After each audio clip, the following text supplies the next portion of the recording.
Hello, welcome to our YouTube channel, cbhamradiodepot Radio Depot.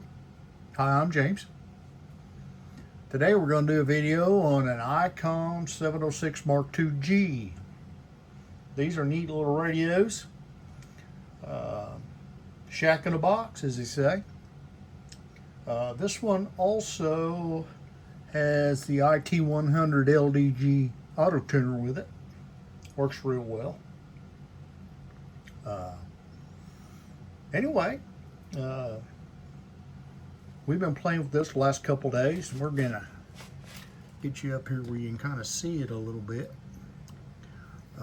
As you can see, case is in pretty nice condition.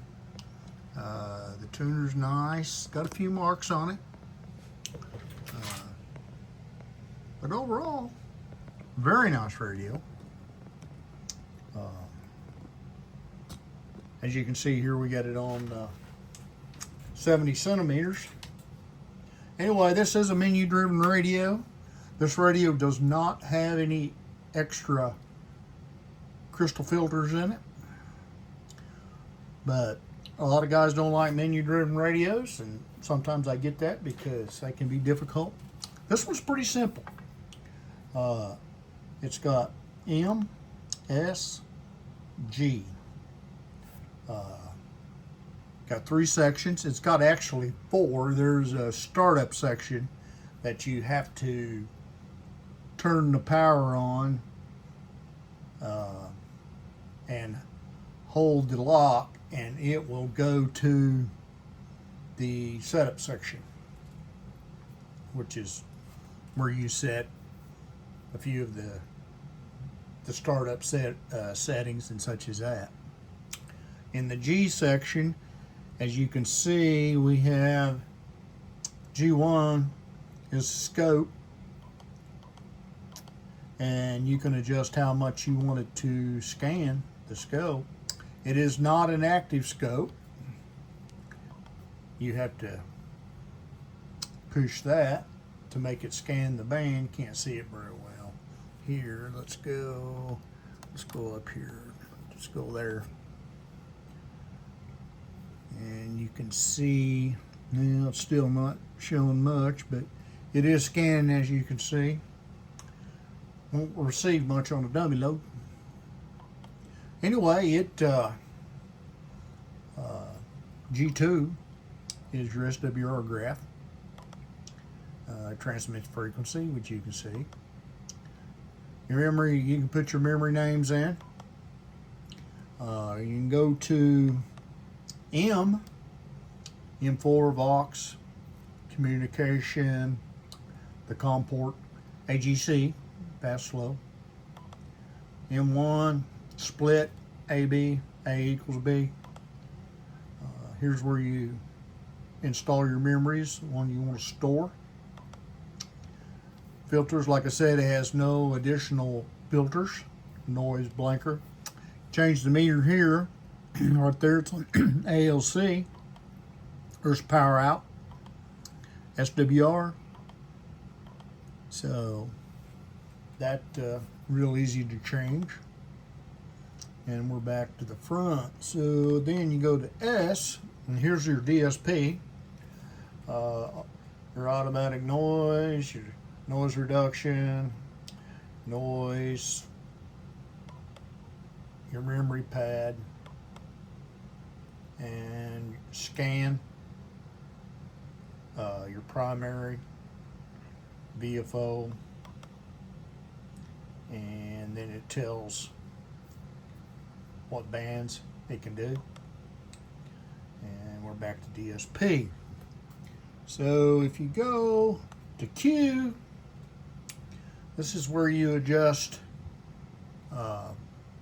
there's your power, your mic gain, your Vox delay, box gain, and a box, carrier frequency, and back to power. And you just punch it again, and you're back to your display.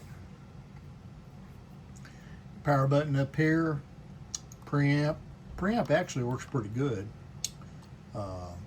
Tuner call, You can address the tuner from here, or there is a button on the front of the tuner, you can see right here, that will initiate tune. AF gain, RF squelch, memory channels, there's none in it at the moment. Your shift, display button, tuning speed, lock, band up and down. The VFO brake is right over here on the very right. Can't see it very good there. Right over here on the right, there's a little lever here, and you adjust your VFO brake. So, anyway, neat radio. Do a little output test here, and I've tested it about everywhere it can be tested, and output seems to be really good on it.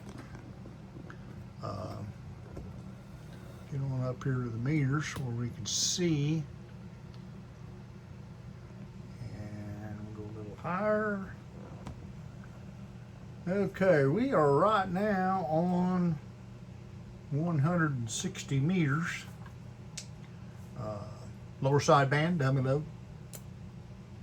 Test. Test. As you can see, it's going over 100. Let's go up the band a little bit.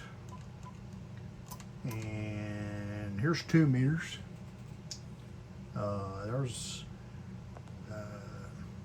upper side band. And here's FM. This meter over here. We are on the wrong scale, I believe. Let me change that real quick.